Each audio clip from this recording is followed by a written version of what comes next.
Hey guys, AIMSৰ পৰা requirement আহিছে য'ত আপুনি নাৰ্ছিং পোষ্টত এপ্লাই কৰিব পাৰিব। যদি আপুনি ভাবি আছে AIMSত আপুনি আপোনাৰ নিজৰ কেৰিয়াৰটো ষ্টাৰ্ট কৰিব আৰু আপুনি বিচাৰি আছিলে নাৰ্ছিং ষ্টাফৰ কাৰণে, then আপুনি এইটো ভিডিঅ কমপ্লিট চেক কৰিব পাৰে। এইটো requirement regarding details খিনি মই এইটো ভিডিঅত আপোনাক systematic provide কৰিম। কেনেকৈ আপুনি এপ্লাই কৰিব, কি ভেকেন্সি আহিছে, গোটেইখিনি ডিটেইলছ আপুনি ইয়াতে চেক কৰিব পাৰিব। যদি এইটো requirement regarding কোনো ধৰণৰ কোৱেশ্চন থাকে ভিডিঅটোৰ কমেন্ট সেকশ্যনত কমেন্ট কৰি দিব। Within 48 hours ভিতৰত আপুনি জব এলাৰ্ট এছকে টিমৰ পৰা ৰেছপন্স পাব। তেনে আহক দেৰি নকৰি আজিৰ ভিডিঅটো আৰম্ভ কৰোঁ। All India institute of medical science AIIMS recruitment 2026ৰ কাৰণে নটিফিকেশ্যন আহিছে আৰু তাৰ ডিটেইলছখিনি মই আপোনাক এইটো ভিডিঅ'ৰ চিষ্টেমেটিক প্ৰভাইড কৰিম। ফাৰ্ষ্টত যিটো নটিফিকেশ্যন আহিছে তাৰ অভাৰভিউখিনি চাই লওক। পোষ্ট নেমটো দি আছে আপুনি নাৰ্ছিং অফিচাৰ পোষ্টত এপ্লাই কৰিব পাৰিব। টোটেল ভেকেন্সি দি আছে আপুনি 2551 পোষ্টত এপ্লাই কৰিব পাৰিব। এডভাৰটাইজমেন্ট নাম্বাৰটো দিয়া আছে 17/2026 এইটো আপুনি নোট কৰি ল'ব পাৰে। লগতে চাই লওক এজ লিমিট বিচাৰিছে, যদি আপোনাৰ মিনিমাম 18 ইয়াৰ্ছ হৈছে দেন আপুনি এপ্লাই কাৰণে এলিজিবল হ'ব আৰু মেক্সিমাম আপুনি 30 ইয়াৰ্ছ লৈ কিনে এপ্লাই কৰিব পাৰিব।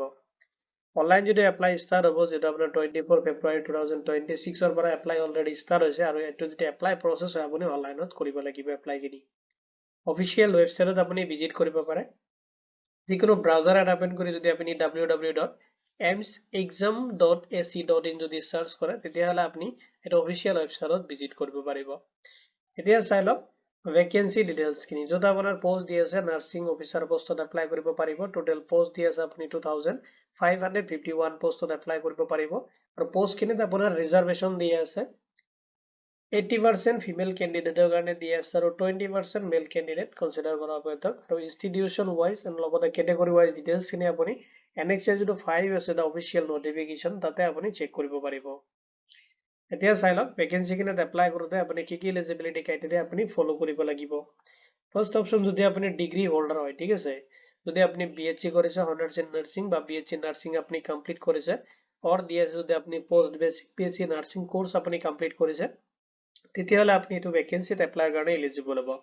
আৰু আপোনাৰ যিটো ডিগ্ৰী হয় এইটো আপুনি কমপ্লিট কৰিব লাগিব যিকোনো ৰেকগনাইজ ইনষ্টিটিউট বা ইউনিভাৰ্চিটিৰ পৰা আপুনি কমপ্লিট কৰিব লাগিব। লগতে আপোনাৰ must B nursing and midwife যিটো ষ্টেট বা ইণ্ডিয়ান নাৰ্ছিং কাউন্সিলত আপোনাৰ ৰেজিষ্ট্ৰেশ্যন থাকিব লাগিব, তেতিয়াহ'লেহে আপুনি এইটো ভেকেন্সিত এপ্লাই কৰিব পাৰিব।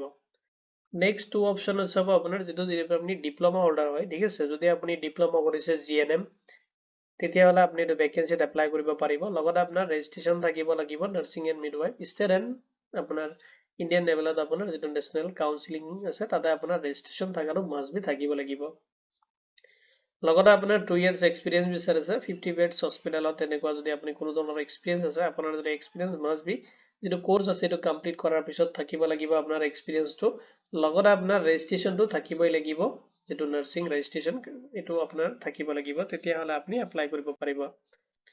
চেলাৰীখিনি চাই ল'ব, য'ত আপোনাৰ পে স্কেল 7 এপ্লিকেবল হ'ব আৰু পে স্কেলটো দি আছে আপ টু আপুনি ৰিচিভ কৰিব 34,800 প্লাছ আপুনি গ্ৰেড পে পাব 4,600।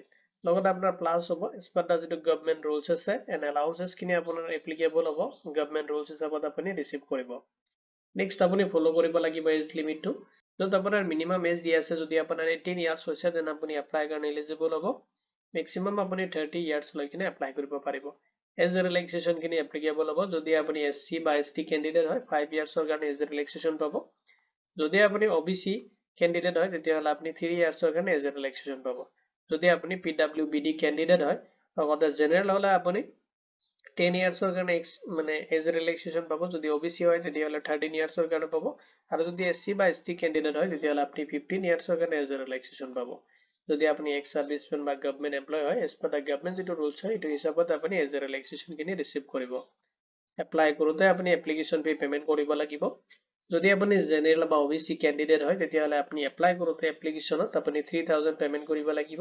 SC ST এণ্ড EWS কেণ্ডিডেটৰ কাৰণে 2,400 পে'মেণ্ট কৰিব দিছে। PWBD কেণ্ডিডেট হ'লে আপুনি কোনো ধৰণৰ এপ্লিকেশ্যন ফি পে'মেণ্ট কৰিব নালাগে।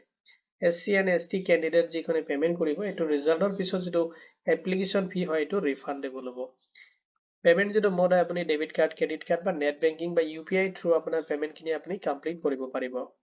ইম্পৰ্টেণ্ট ডেটছখিনি চাই ল'ব, য'ত ইভেণ্ট ৱাইজ আপোনাৰ ডেটখিনি ডিভাইড কৰি দি আছে। অনলাইন যদি এপ্লাই 24 ফেব্ৰুৱাৰী 2026ৰ পৰা এপ্লাই ষ্টাৰ্ট হৈছে আৰু লাষ্ট আপুনি এপ্লাই কৰিব পাৰিব 16 মাৰ্চ 2026 ৰ 5 PM লৈ কিনে আপুনি লাষ্ট আপোনাৰ এপ্লিকেশনটো অনলাইনত সাবমিট কৰিব পাৰিব NOC সাবমিশনৰ ডেট দিয়া আছে যদি গভৰ্নমেন্ট এমপ্লয়ী হয় আপুনি তেতিয়াহলে 20 মাৰ্চ 2026 লৈ কিনে লাষ্ট আপুনি NOC সাবমিট কৰিব পাৰিব এপ্লিকেশন যদি ষ্টেটাস আপুনি 24 মাৰ্চ 2026 ৰ পৰা চেক কৰিব পাৰিব যদি আপুনি এপ্লাই কৰোতে কোনো ধৰণৰ মিস্টেক হৈছে দেন আপুনি কাৰেকচন কৰিব পাৰিব উইন্ডোজটো 25 ৰ পৰা 25 to 27 মাৰ্চ 2026 লৈ কিনে উইন্ডোজটো ওপেন কৰি দিয়া হ'ব আপুনি তাতে যদি কিবা কাৰেকচন থাকে আপুনি তাতে কাৰেকচন কৰিব পাৰিব এক্সাম সিটি ইনফৰ্ম কৰি দিয়া হ'ব 4th এপ্ৰিল 2026 ত আপুনি কোনটো সিটিত আপোনাৰ এক্সাম কিনি কন্টাক্ট কৰা হ'ব এখানে লিষ্ট আপুনি পাই যাব আৰু এডমিট কাৰ্ডটো 8 April 2026 ত ৰিলিজ কৰি দিয়া হ'ব প্ৰিলিমিনাৰী যেটো এক্সাম হয় 11 April 2026 ত হ'ব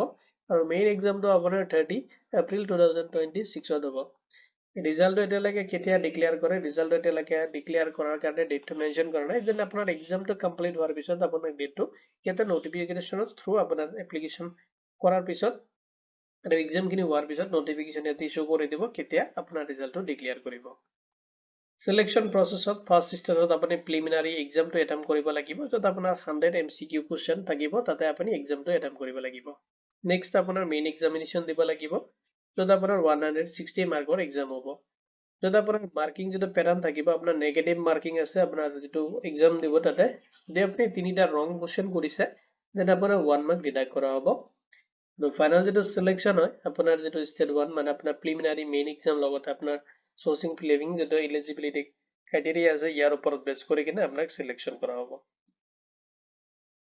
এতিয়া চাই লওক কেনেকৈ আপুনি এপ্লাই কৰিব এপ্লাই কৰিবলৈ কেইবাটা ষ্টেপ আপুনি ফলো কৰিব লাগিব ফাৰ্ষ্টত আপুনি ওয়েবসাইটত ভিজিট কৰিব লাগিব অফিশিয়াল ওয়েবসাইটৰ লিংক মই ভিডিওৰ ডেসক্ৰিপচনত প্ৰভাইড কৰি দিম তাতে আপুনি ফাৰ্স্ট টাইম ভিজিট কৰি কিনে এপ্লাই অনলাইন বাটনটো আপুনি তাতে ওপৰতে চাব দিয়া আছে তাতে আপুনি ৰেজিষ্ট্ৰেচন কৰিব ফাৰ্স্ট টাইম ভিজিট কৰি কিনে আৰু ৰেজিষ্ট্ৰেচন কৰাৰ পিছত আপোনাৰ এপ্লিকেশন ফৰ্মটো আপুনি fill up কৰিব কেয়াৰফুলি যত আপোনাৰ পাৰ্সোনাল ডিটেইলছ এডুকেশনাল ডিটেইলছ লগতে যদি এক্সপেৰিয়েন্স আছে ডিপ্লোমা ডিটেইলছ কৰি কিনে আপুনি তাতে ৰিকোয়াৰমেন্ট ডিটেইলছ fill up কৰিব নেক্সট আপুনি আপলোড কৰিব লাগিব আপোনাৰ ফটো সিগনেচাৰ লগতে থাম্ব ইমপ্ৰেছন ডকুমেন্টছ কিনি ডিক্লাৰেচন কিনে আপুনি আপলোড কৰি দিব এপ্লিকেশন ফি যেটো ক্যাটাগৰি ওয়াইজ দি আছে এখিনি পেমেন্ট আপুনি অনলাইনত কমপ্লিট কৰিব লাগিব নেক্সট আপোনাৰ এপ্লিকেশন ফৰ্মটো আপুনি সাবমিট কৰিব যে ফিউচাৰ ৰেফাৰেন্সৰ কাৰণে আপোনাৰ যেটো এপ্লিকেশন একনলেজমেন্ট ৰিসিভ হয় এটো আপুনি প্ৰিন্ট আউট ৰাখিব উইন্ডোজ যেটো কাৰেকচনৰ কাৰণে খুলি দিব এটো সেটোত আপুনি মনত ৰাখিব যদি আপুনি এপ্লাই কৰোতে কোনো ধৰণৰ মিস্টেক হৈছে যেন উইন্ডোজ যেতিয়া খুলি দিব কাৰেকচনৰ টাইমত হেতু সময়ত আপুনি কাৰেকচন কৰিব পাৰিব ইম্পৰ্টেন্স লিংকখিনি মই আপোনাক এই ভিডিওৰ ডেসক্ৰিপচনতে প্ৰভাইড কৰি দিম যদি এটো ৰিকোয়াৰমেন্ট ৰিগাৰ্ডিং কোনো ধৰণৰ কোৱেশ্চন থাকে ভিডিওৰ কমেন্ট সেকশনত কমেন্ট কৰি দিব উইদিন 48 আৱাৰ্ছৰ ভিতৰত আপুনি জব এলাইডেস্ক টিমৰ পৰা ৰেসপন্স পাব ভিডিওটো চোৱাৰ বাবে ধন্যবাদ দিকিনে আজিৰ ভিডিও মই ইমানতে সামৰিছো